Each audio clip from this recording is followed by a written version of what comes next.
याद रखना, जब अल्लाह ताला तुम्हारी कोई नामुमकिन दुआ कबूल करने लगता है तो अचानक ये दो निशानियां ज़रूर ज़ाहिर फरमाता है। कुरान में अल्लाह ताला तुम्हें इसका इशारा दे रहा है। और देखो, जिन लोगों ने कहा कि अल्लाह हमारा रब है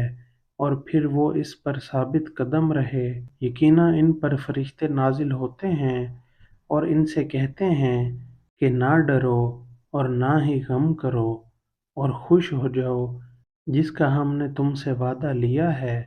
और हम इस दुनिया की ज़िंदगी में भी तुम्हारे साथी थे और आखिरत में भी, और तुम जो कुछ चाहोगे तुम्हें मिलेगा, और हर वो चीज़ जिसकी तुम तमन्ना करोगे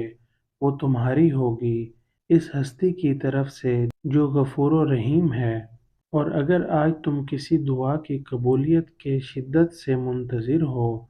तो सुनो, तहज्जुद में सूरह यासीन पढ़ कर दिल से दुआ मांगो, क्योंकि ये इसमें ऐसे 3 दिल मिलते हैं जिसमें कुरान मजीद का दिल, रात का दिल और इंसान का दिल, और इन तीनों का एक साथ मिलना नामुमकिन दुआओं की कबूलियत का सबब बनता है। जानते हो, जब अल्लाह ताला तुम्हें कोई कीमती मोती अता करना चाहता है तो सबसे पहले वो तुम्हारे नफ्स में गुंजाइश पैदा करता है, क्योंकि इंसान का नफ्स तंगी में मुब्तला होता है। इसलिए इस पर पहले दबाव डाला जाता है ताकि इसमें वहशत ठहराओ और कुशादगी पैदा हो सके।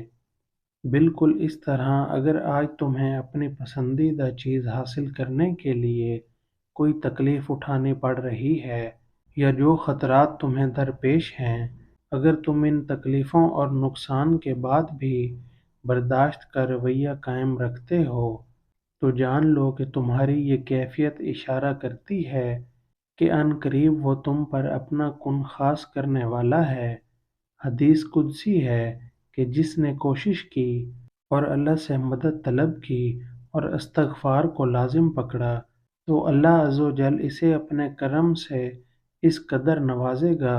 कि जो इसके ख्वाबो ख़याल में भी ना होगा। और याद रखना कि जब अल्लाह तुम्हारी कोई नामुमकिन दुआ कबूल करना चाहता है तो अचानक तुम पर ये दो निशानियां ज़रूर ज़ाहिर फरमाता है, जिसमें सबसे पहली निशानी तो ये है कि जब अचानक तुम्हें अपनी ज़िंदगी में आई कोई बेतरतीबी तुम्हें अल्लाह की आयत से जोड़कर तुम्हारे बातन को तरतीब देकर संवारने लगे, और तुम्हारी लाहासिल आरज़ुएं और अधूरे ख्वाब तुम्हें रात की तन्हाई में अल्लाह के आगे सजदा रेज़ करने लगें, तो समझ लेना तुम्हारी बार बार की गई ये दर्द भरी पुकार आसमानी अताओं के इन तारों को छेड़ रही है, जहाँ से रहमत की वो बरसात होती है कि जिसकी जल थल से खज़ां भरी ज़िंदगी फिर से सैराब हो जाती है। अल्लाह ताला कुरान में तुम्हें खुद इसका इशारा दे रहा है कि इनमें से कुछ लोग ऐसे भी हैं जो राह रास्त पर कायम हैं और रातों को उठकर अल्लाह की आयत पढ़ते हैं और फिर इसके आगे सजदा रेज़ हो जाते हैं, नेकी का हुक्म देते हैं और बुराइयों से रोकते हैं और भलाई के कामों में सरगर्म रहते हैं, और जो नेकी भी ये करेंगे इसकी ना कदरी ना की जाएगी। और अल्लाह परहेजगारों को खूब जानता है। और जान लो कि जब अल्लाह तुम्हारी कोई मनचाही दुआ कबूल करना चाहता है तो अचानक तुम्हें इल्म व अक्ल का वो शऊर देता है जो तुम्हें तारीक राहों से निकाल कर एक रोशन और सीधी राह गुज़र का मुसाफिर बना देती है। कुरान खुद कहता है कि वो अल्लाह ही है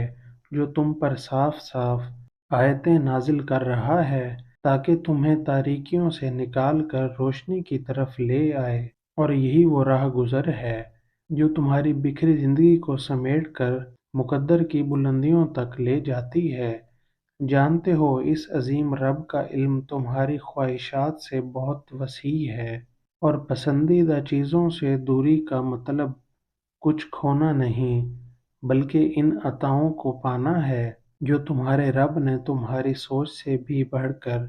लिखी हैं।